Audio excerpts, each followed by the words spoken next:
Good afternoon. Welcome to News Plus here on Loveworld USA. I'm TGK Andre. Let's take a quick look at the top headline stories this afternoon. President Trump urges national healing after Kirk killing, blames the radical left for obstacles. Turning Point USA announces public memorial for Charlie Kirk at Arizona's State Farm Stadium. FBI Director Patel faces Hill hearings after custody misstatement and turmoil at FBI. And President Trump meets the Qatari Prime Minister after reported Israeli strikes in Doha. These and more stories in the news. President Donald Trump said he hopes the nation heals following the assassination of conservative activist Charlie Kirk, while asserting the radical left is an obstacle to unity. In a brief interview, Trump said some on the left don't play fair, repeating recent claims that their rhetoric fuels political violence. Police identified Tyler Robinson, 22 years old, as a suspected gunman. Utah Governor Spencer Cox said Robinson had become more political and that investigators recovered shell casings with messages inscribed on them. Robinson is registered as an unaffiliated voter and has no apparent prior criminal record, according to officials. Republicans in the House Freedom Caucus called for a select committee to investigate money, influence, and power behind left-wing groups. Some Democrats countered that GOP rhetoric has contributed to a hostile climate, while Cox and the others urged lowering the temperature.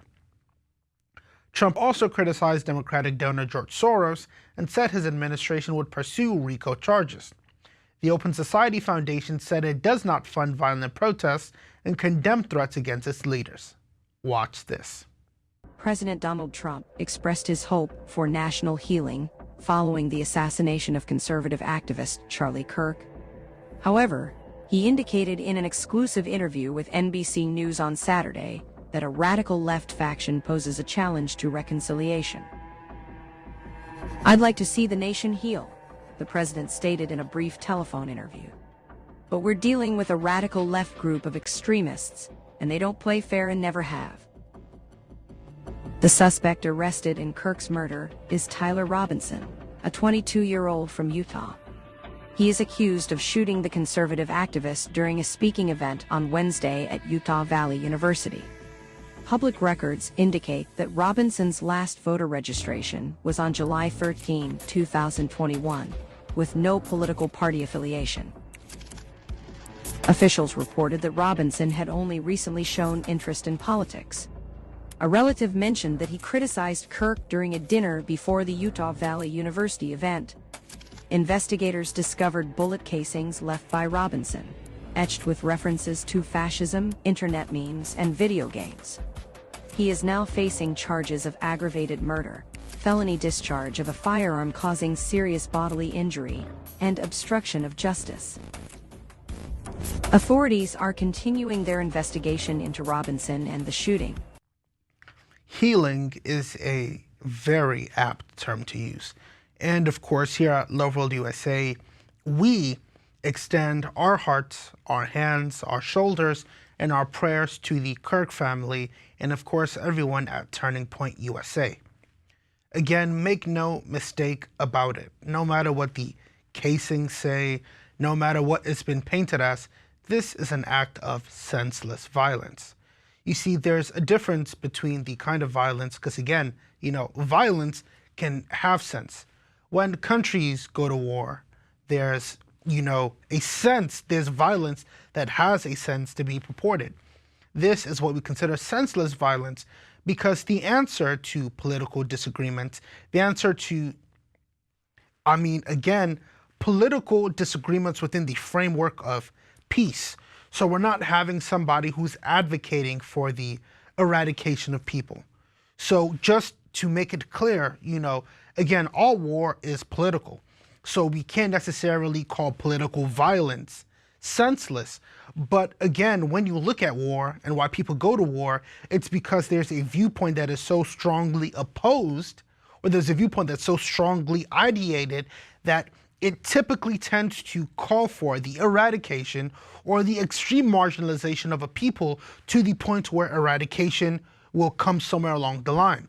You look at the world wars, It was that groups of people were aiming to be eradicated. You had, countries that were literally being taken over or being reduced to naught in the grand scheme of things, which is why a war led to place, which is why violence had to happen. But with the shooting of the activist Charlie Kirk, it's one of those things where we have to be careful in this society,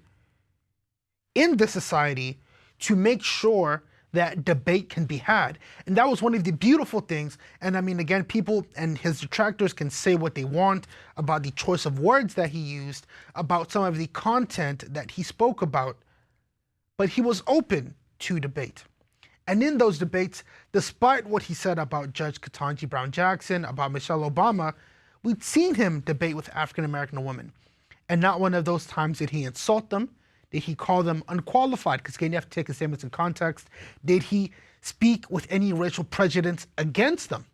He was truly open to hearing everyone out and then refuting with his own points, which is, again, the way that discourse is to be had. Free speech, as the man of God has stated, is that you don't try to silence people, because that's how ideologies stem underground until it's not become a full-blown movement. What you do is that you bring out the ideologies out in the open.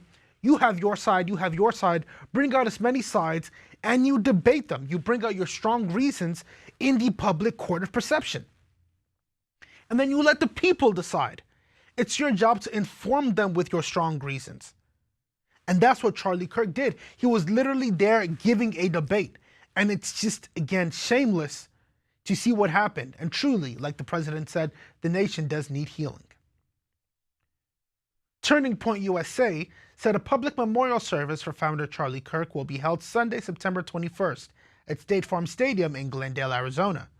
Doors open at 8 a.m. local time. The program begins at 11, and registration is available online on a first-come, first-served basis. President Donald Trump said he plans to attend. The event, titled Building a Legacy, Remembering Charlie Kirk, will be hosted at the Arizona Cardinals' home venue, which seats around 63,400 and can expand to roughly 73,000 for larger events, according to the stadium's website. Charlie Kirk, 31 years old, was shot during a September 10th campus event at Utah Valley University in Orem and was pronounced dead at a local hospital. Utah officials have said a 22-year-old suspect, Tyler Robinson, is in custody. Formal charges are expected. A tribute on the memorial website highlights Kirk's faith, family, and the growth of Turning Point USA from a startup in Illinois into a national grassroots organization. Vigils have been held at campuses and venues across the country. Let's take a look. Activist Charlie Kirk has been announced just days after his assassination on a Utah University campus. The memorial is set for next Sunday, September 21st, at State Farm Stadium in Glendale, Arizona. That stadium can hold more than 70,000 people. A website for the memorial has been set up at fightforcharlie.com. President Trump says he will attend the service as Kirk's widow vows to carry on his work. There's a known saying that goes, "You killed the man, but not the idea."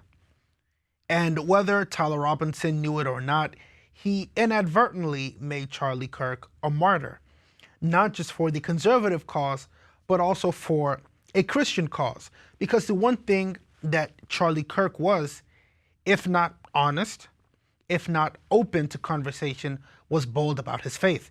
And of course, he would state it very plainly that, of course, his faith, his belief in Christianity, let's not just call it faith, his belief in Christianity was the basis for his morals and his ethics, but at the same time, he could also just use regular judicial framework to back up a lot of his conservative beliefs. But his faith, of course, in him as a person, played a very pivotal role in his beliefs. All over social media, we saw different people speaking about picking up a Bible for the first time in years, attending church on Sunday, rededicating their lives to Christ after this passing. So it's good to see that even in something so negative, God can still be glorified. And many who may have, again, followed Charlie Kirk, but not have necessarily ascribed to his Christian ideologies, can now see, unfortunately, through his death, that there is a fortunate end, which is, of course, the end which begins when you give your life to Christ. So, of course, we're looking forward to the memorial in Arizona, where again, the life of Charlie Kirk will be celebrated as a man who truly created a turning point in America's history. FBI Director Kash Patel is reportedly heading to congressional oversight hearings next week after initially declaring online the suspect in Charlie Kirk's killing was in custody when the shooter was still at large. 2 men detained shortly after the attack were released, and Utah officials confirmed the gunman remained unidentified at the time. Lawmakers are expected to press Patel on a series of disputes inside the FBI, including an August purge of senior executives that prompted a lawsuit, a reallocation of resources towards immigration and street crime, and controversies such as the handling of files tied to the Jeffrey Epstein case. Other topics include adding a co-deputy director alongside Dan Bongino and the use of polygraphs to find leaked sources. Hearings are scheduled for Tuesday and Wednesday. The director has faced criticism from some conservatives over the early misstatement, while President Donald Trump has praised the FBI's work on the case. Beyond the probe, the Bureau has seen significant leadership turnover in field offices and program changes under Patel and Attorney General Pam Bondi, including renewed inquiries related to the Russia probe and a city crime initiative branded Operation Summer Heat. Let's take a look. On Tuesday, Patel is scheduled to testify before the Senate Judiciary Committee for its annual FBI oversight hearing. It's interesting timing, and on Wednesday, it is anticipated that he will do the same on the House side. During those hearings, it's also expected he will face tough questions on a number of outstanding issues. This all comes as Patel continues to face scrutiny over his handling of the Charlie Kirk shooting investigation from both ends of the political spectrum. The Trump administration and courts.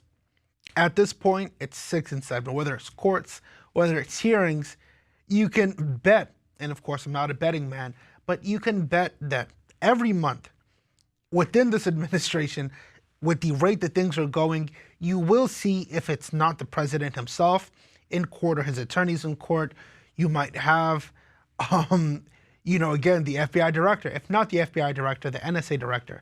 If not the NSA director, the director, of course, of the Ministry or the Department of War, as it's now called, formerly known as the Ministry of Defense or the Department of Defense. And it just goes to show you that there's immense scrutiny on this Trump administration right now. There is no room for errors because there are actors within the government that are looking for any reason. When I say any reason, I mean any reason. I mean a missed comma. I mean an undotted I and an uncrossed T to disrupt the Trump administration. And more than ever, this administration has to be careful, diligent, and very scrutinous in their work. Because, of course, with the changes that Trump has made and the changes that, as we know, the way he's going with his track record that he's planning to make, we're just seeing the beginning of Trump's vision for America. And for him to execute it as quickly as he needs to, because he's been moving like a man on a mission, he needs his cabinet, he needs his administration not bogged down in court, not bogged down in hearings, but able to work as quickly as possible, as spread out as possible to achieve his mandate for the American people. President Donald Trump met Qatari Prime Minister Sheikh Mohammed bin Abdulrahman Al Thani in New York on Friday, September 12th, the White House said. Qatar's deputy chief of mission posted on X that the dinner with the president had concluded, and Trump's special envoy Steve Witkoff also attended. Earlier in the day, Al Thani met with Secretary of State Marco Rubio and Vice President J.D. Vance at the White House. The meeting came days after Israel conducted an assassination strike in Doha aimed at Hamas leaders, which Qatar said killed 5 Hamas members and a member of its internal security force. Trump said he was not happy with the strike and reiterated in a call with Israeli Prime Minister Benjamin Netanyahu that he wants peace, according to the White House. Regional governments in some European countries condemned the attack. Al Thani vowed that Qatar would act in a decisive way against any attack on its territory and said Thursday the strikes killed any hope of freeing hostages from the Gaza Strip. Qatar has served as a key mediator in ceasefire and hostage talks between Israel and Hamas, which is designated a foreign terrorist organization by the U.S. government. Amid heightened tensions, the White House said Trump continues to engage regional leaders. The administration noted ongoing consultations, and officials said further updates would follow. Let's take a look. Also met with Vice President J.D. Vance and Secretary of State Marco Rubio. The meetings follow Israel's attack on Qatar's capital, which targeted Hamas officials on Tuesday. Qatar is a major U.S. ally in the region. The Israeli strike in Qatar, in Doha, of course, took almost everybody by surprise. Everybody who wasn't paying attention, of course. We've seen Israel move time and time again to expand their influence over the Middle East region. And I personally could have told you from the moment that the Hamas delegation fled to Qatar that an Israeli strike in Qatar was imminent. Of course, reports state that the Israeli ground forces were supposed to go in and carry the attack, but they refused due to some complications. So the Israeli Defense Force ended up using a more direct method. So for the viewers at home, it wasn't supposed to be that flashy. It wasn't supposed to be that big. Israel, of course, knows that they don't necessarily have that kind of jurisdiction to operate on sovereign soil, but due to a change in plans at the last moment, they ended up with that course of attack. But this just goes to show you that Israel truly is not allowing Hamas to have any kind of respite anywhere that they can get to. They need Hamas destroyed for their plan for Gaza to move forward and for peace to truly reign in the area. And like Israel has said, unless Hamas is truly eradicated with no plans of coming back, with their entire leadership structure dismantled, and with them pretty much cast out and castigated by all world governments, if not most world governments, that this crusade against Hamas will not end. For the sake of the world, for the sake of Gaza, for the sake of the innocent Palestinians whose lives hang in the balance, we hope that Hamas is brought to justice and that this conflict ends sooner rather than later. We will take a break, and when we return, more news will follow. Don't go anywhere. Pastor Chris in 1 Billion Homes Project is all about making sure the voice of our man of God, Pastor Chris Oyakhilome, arrives exactly when someone needs it the most. It's a global campaign to saturate the world with the gospel of our Lord Jesus like never before. The gospel is going to go into places that it never was before, into disciplines and areas that it never was before, and establish a higher way of life. Make a global impact today with your sponsorship of Pastor Chris in 1 Billion Homes Project. For every home you sponsor, you send the gospel where it's never gone. You become the reason someone receives life, a second chance, and finds Jesus. Through the dynamic Pastor Chris in 1 Billion Homes Project, we've been able to expand our global mission, touching more souls, more regions, and producing a wave of powerful testimonies from people whose lives have been forever changed. Your financial support as a Loveworld USA partner is not just generous, it's supernatural power for global impact. Let's keep sending the gospel into every home through the Pastor Chris in 1 Billion Homes Project. Sign up today and sponsor any of the following categories. It's time for you to give the right sacrifice, the right seed, because it's time for you to get the right harvest. You can sponsor Pastor Chris in 1 Billion Homes Project by calling or going on our website now. Sign up to be Pastor Chris in 1 Billion Homes Project partner today. God bless you.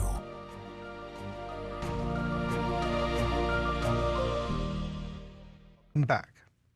Romania said Saturday that a Russian drone briefly breached its airspace during overnight attacks on infrastructure in neighboring Ukraine, prompting the scramble of 2 F-16s to monitor the situation. The jets tracked the object until it disappeared from radar near Chilyavice, a village along the Danube Delta opposite Ukraine's Odessa region. The incident makes Romania the latest NATO member to report a drone incursion. A spillover from Russia's war intensifies along the alliance's eastern flank. Poland, which has faced multiple incursions this week, again activated air defenses as Russian drones struck targets close to its border with Ukraine. The Polish military said Allied helicopters and fixed-wing aircraft operated in national airspace and that ground-based air defense and radar units were placed on heightened alert before the government later stood the alert down, while cautioning that forces remain vigilant. Warsaw has said nearly 20 Russian drones crossed into Poland overnight earlier in the week, drawing stepped-up air defense support from several European partners.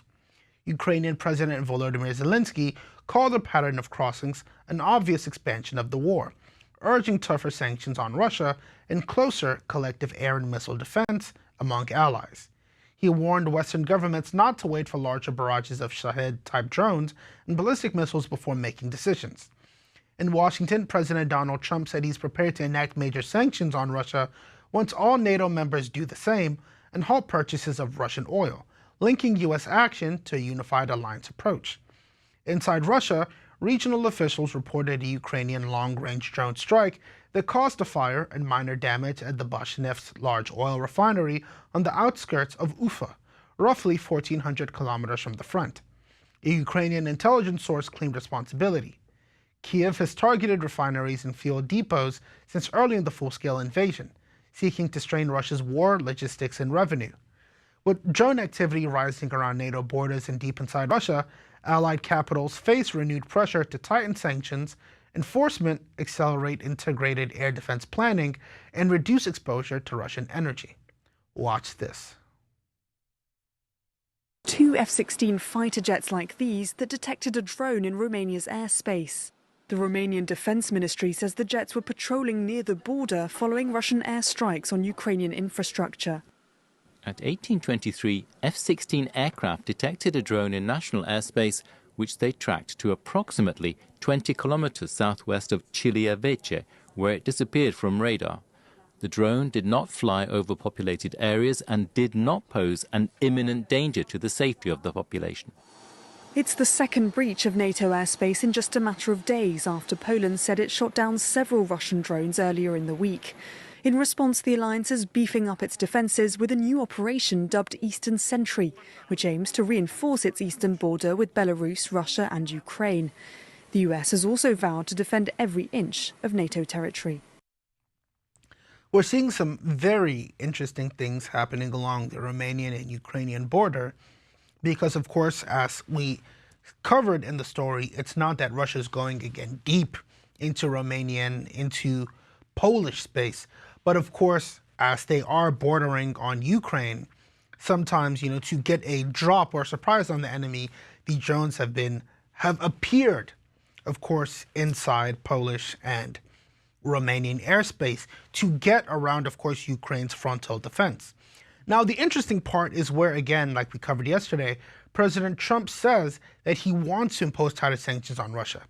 And I'll keep on reiterating this as long as I can. This is the same President Trump that the left-wing media claimed was in Putin's pocket. So President Trump, the leader of the United States of America, wants to impose tighter sanctions on President Putin, the leader of Russia, but he can't because NATO, again, the proxy party that Russia's fighting against, again, when we look at the 1990 treaty that held NATO to a certain parallel that they weren't supposed to cross, now we're seeing NATO bordering on nations that border on Russia, which is what Russia wanted to evade the first time, which again will lead to something that, of course, I'll need a bit of time to explain this, is pushing towards NATO invoking Article 5. Because, of course, the Polish representatives in NATO moved to invoke Article 4. Article 4 of the NATO Accords is pretty much calling a meeting of the NATO countries to come together, and then which they could vote to invoke Article 5. Article 5 is what makes NATO one of the strongest government alliances because it pretty much states that when one member nation is attacked, all member nations must, not will choose, must respond. So the goal right now with this whole situation is to push one of these neighboring nations, NATO is trying to push one of these neighboring nations that's a part of NATO into invoking Article 5, which will now give NATO the full ability to command all of the nations that they push past when they push past a parallel that they agreed to with Russia. The same agreement that lets Ukraine giving up its nuclear weapons inadvertently putting them in this position where they can't strongly defend themselves because they lack nuclear weapons that they surrendered to the United States about 30 years ago. We're seeing NATO angling for a full-scale war against Russia. All it takes is Article 4 to be invoked, which calls for the meeting, and then the nations come together and call for Article 5, and then boom, you're now seeing NATO versus Russia, which is what it has been all along. They're just waiting for Russia to slip up and make a mistake, and hopefully President Putin does not give them that opportunity. But again, you have to ask yourself, why are NATO allies still buying oil from Russia? Does it make sense? We see Ukraine attacking Russian oil depots. It's the same Ukraine that wants to join NATO. So why is NATO putting money into Russian pockets to inadvertently fund the war? Unless this is deeper than Ukraine. And now we'll take a look at some of the stories that made the headlines this week. 3 teenagers were hospitalized in critical condition Wednesday after a shooting at Evergreen High School outside Denver, authorities said. All of the injured are believed to be students, including the suspected shooter. The incident began around 12:30 p.m., according to the Jefferson County Sheriff's Office. No responding officers fired their weapons, and it was not immediately clear whether the gunfire occurred inside the school building. By mid-afternoon, the 3 teens were in surgery or being treated in the ER at St. Anthony's Hospital in Lakewood, the hospital CEO said, adding he did not believe there were additional victims. FBI Director Kash Patel said agents were on scene supporting local authorities. Colorado Governor Jared Polis said he was receiving live updates and that state troopers were assisting. More than 100 law enforcement officers from the Denver area responded to the campus, which enrolls more than 900 students. Officials have not released the identities of those involved or a possible motive. The sheriff's office said the investigation is ongoing. Watch this.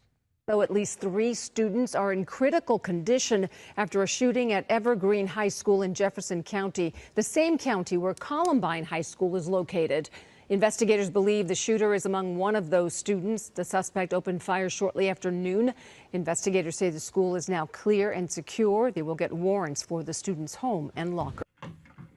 Another act of senseless violence. And again, this incident occurred about hours after the unfortunate and untimely Charlie Kirk shooting, which was in Utah.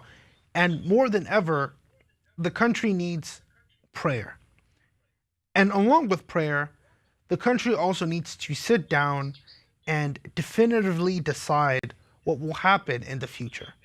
Because the frequency of these mass shootings, the fact that 2 could occur within hours of each other, with a profile such as this, again, this is only minutes away from where the Columbine shooting happened, which one could call as the progenitor of this rash of school shootings that have plagued America for decades.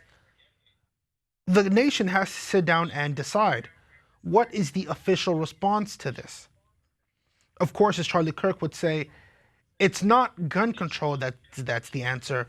And by his rhetoric, you have to, if it has to happen, mass shootings, some school shootings have to be allowed for the freedom, the Second Amendment, to hold its value. You can't throw the baby out with the bathwater, was the point that he was trying to make. But in the same vein, there has to be stronger precautions taken. Doesn't necessarily have to be gun control, but certain steps have to be taken because we can't just send thoughts and prayers every time.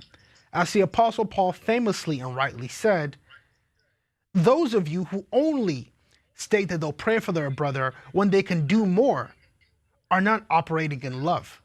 You're not fulfilling the last commandment that the Master gave. So to the politicians who send out only thoughts and prayers, knowing that they can do more to make an impact, I urge you and I strongly advise you, biblically, to walk in love. The Democratic National Committee's headquarters in Washington, D.C. was placed on lockdown Thursday after a bomb threat prompted a heavy police response and street closures around the building. Staff were told to avoid the area as officers secured the perimeter. Authorities later determined the threat was not credible, but conducted a full interior sweep out of caution before allowing access to resume. Nearby roads were temporarily restricted during the operation. The scare fell on the 24th anniversary of the September 11th attacks and amid heightened security tensions following the recent fatal shooting of commentator Charlie Kirk in Utah. Officials said they are continuing to monitor for any additional threats and urge the public to rely on official updates. Let's take a look. The DNC headquarters in Washington, D.C. is evacuated. This is following reports of a bomb threat. The threat was not deemed to be credible, but Capitol Police conducted a search of the building out of an abundance of caution. No injuries have been reported. America is currently sitting on a razor-thin wire of tension. Part of it, racial tension. After the fatal stabbing of the Ukrainian refugee Irina Zatrushka in Cincinnati or in the Carolinas, we've seen that the country is ready to tip. And hopefully, through prayers and through common sense and cooler heads prevailing, that will not happen.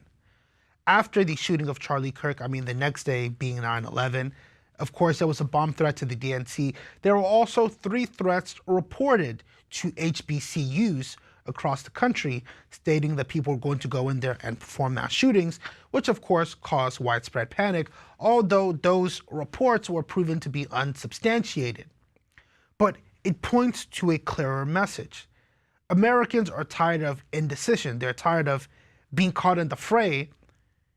And due to that, you're seeing people act out. And this is where the government has to be at its strongest. They have a part to play in this. There has to be a way to assure people that safety is a priority and to assure those who, again, are clearly facing mental health challenges that there is no need for such escalation, because you have to tackle this issue on both sides. As much as there needs to be more safety precautions to guard against school shooters, mass shooters, there also needs to be precautions and pre-activity to prevent mass shooters from even reaching that level of mental capacity. Because it takes a certain level of mental buildup to commit to taking a human life, no matter how small a number or how large a number you commit to. You don't just get there in an instant. And in the time, in the jiffy between that instant and the moment that they choose to pull that trigger, or the moment that they choose to send out that bomb threat, there has to be something. There has to be guidelines and procedures set in place to ensure that an intervention, an interception is caught to prevent it from getting to that point. Like they say, prevention is better than cure. We'll be right back with more news. Be sure to stay tuned. It's easy to set up, quick to start, and packed with value. Smarter streaming starts here with the Alpha TV Stick. Just plug and stream anytime, anywhere. Discover a curated lineup of content designed to inspire, live broadcasts and global events, inspirational films and series, children's programming, healing and teaching sessions, all on demand. With millions of downloads worldwide, the Alpha TV app is transforming lives across the globe.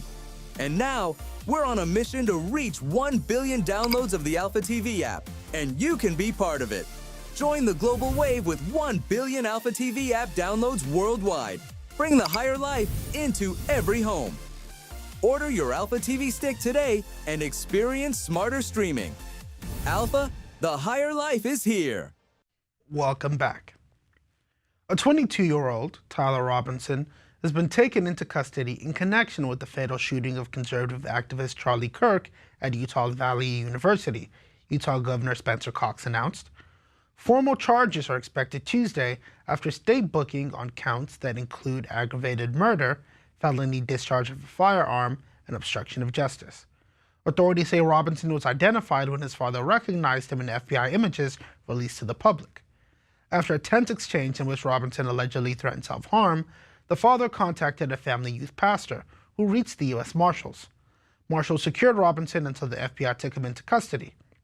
Cox said investigators believe Robinson acted alone and noted he had become more political in recent months. Investigators recovered a bolt-action rifle near campus and collected cartridge casings etched with messages including, "Hey fascist, catch." Another inscription appeared to reference a video game code, according to officials. Robinson was not enrolled at the university and had been working in an electrical apprenticeship. Governor Cox and President Donald Trump condemned the killings and broader political violence. Further details are expected when prosecutors file charges. Watch this. I believe the governor, he stated that the suspect said that he had left the rifle in some bushes. So that's where we presumably can conclude that that's where the FBI were able to retrieve that gun, or the weapon was from those bushes there east of campus.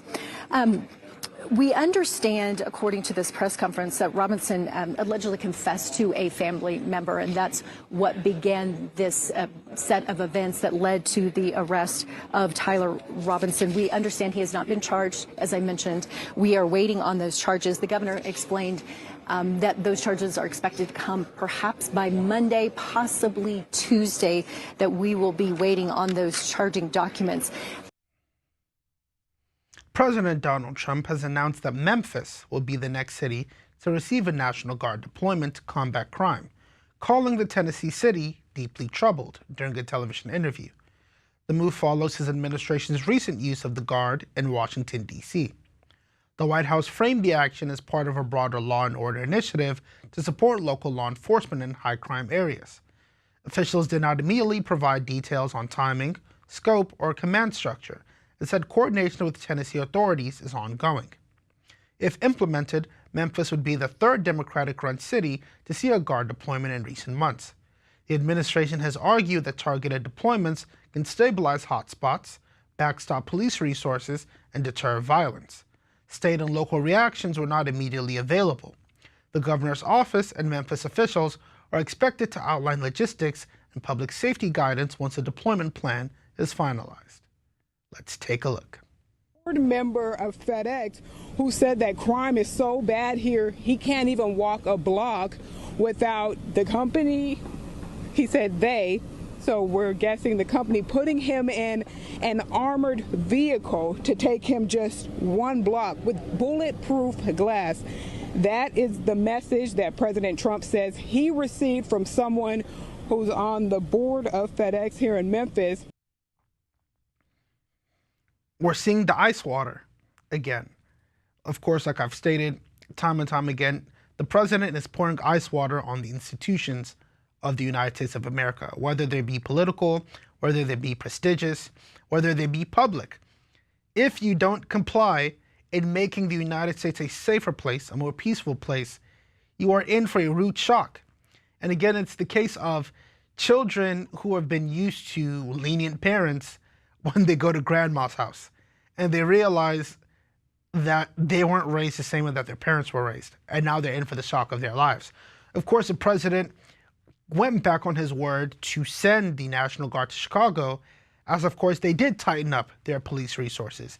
They did tighten up their crime, or how they handled crime, and it seems that it's the president's goal really to almost push the National Guard to go to see how the cities react. So it's more in the sense that, hey, we're giving you a chance to save face, to say, hey, we've even defied, President Trump's orders. We now have, our city together. They're acting better. But if they don't do that, then of course he doesn't have an issue bringing in the National Guard. And it's one of the situations where these cities and these mayors have to be wise. You don't want to give the president an excuse to bring in the National Guard because, for future reference, once that precedent has been set, there is no taking it back. Not just for the Trump administration, but for any future administration. We'll now have courts looking at what constitutes an emergency. And once the level or the standard for an emergency falls, pretty much we'll go from having a National Guard to a state guard to city guards, and you're going to see why it was a better idea for these states and the cities to rein in crime by themselves before they forced the United States federal government to do so for them. President Donald Trump has offered the roughly 300 South Korean nationals detained during an ICE raid at a Georgia construction site the choice to stay in the United States or depart, according to South Korean President Lee Jae-myung. Lee said Thursday that each detainee was allowed to decide individually and that one person had chosen to remain. The raid, conducted at the $4.3 billion Hyundai LG Energy Solution battery plant site, led to the arrests of about 300 South Koreans and 150 others. It followed Trump's call for foreign companies to respect U.S. immigration laws and hire and train American workers, a message praised by former Homeland Security officials as a deterrent against unlawful hiring. Seoul officials said South Korean firms in the U.S. are in a serious state of confusion and have struggled to obtain short-term work visas for specialists. Foreign Minister Cho Hyun said Washington and Seoul will discuss establishing a new visa category for Korean workers following the raid. The episode comes amid U.S.-South Korea trade talks and fresh investments by Korean manufacturers in American facilities. Lee warned that uncertainty can make business more hesitant, even as both governments prepare discussions to clarify immigration pathways for needed technical labor. Now, this is a situation where the government has to be extremely careful. When I say extremely careful, I mean more extreme than they've been recently. I's dotted, T's crossed, all due diligence observed. Because right now, the South Korean government has pledged in their trade framework to invest $300 billion into United States manufacturing. That money is scheduled to produce about 22,000, if my reports are correct, is scheduled to produce about 22,000 to 220,000. I know it's a wide range. I might be missing a zero somewhere. Between 22,000 to 220,000 American jobs. The reason that some of those South Korean nationals were there was because they were engineers who were building the plant and then training the American workers to take over the plant. Right now, only about 2 plants have been built, and we would hope that, of course, these companies like LG, like Hyundai, and like Samsung would have now pulled the plug on their investments and their manufacturing companies being built in the United States, because those nationals weren't here to take jobs.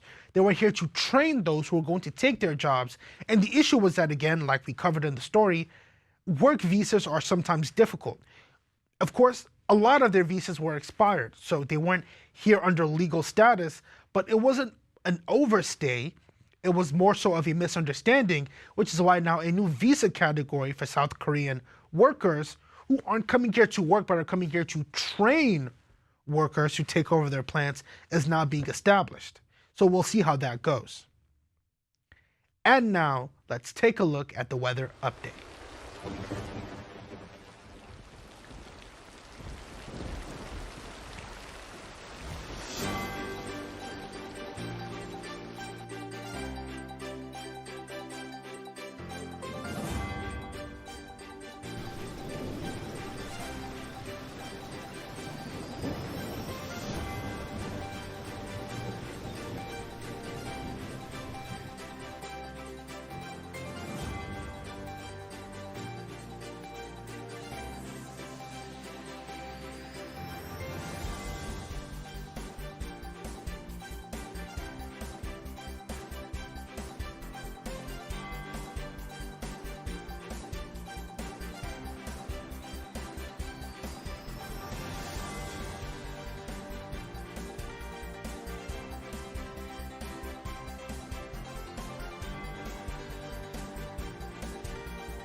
And to end the news today, a quick recap of the headlines. President Trump urges national healing after the Kirk killing, blames the radical left for obstacles. Turning Point USA announces a public memorial for Charlie Kirk at Arizona's State Farm Stadium. FBI Director Patel faces Capitol Hill hearings after custody misstatement and turmoil at the FBI. And President Trump meets Qatari Prime Minister after reported Israeli strikes in Doha. And that's News Plus for today. Remember to join us at 7 p.m. tomorrow, Central Time, for more. I'm TTK Andre. Good day, and God bless you.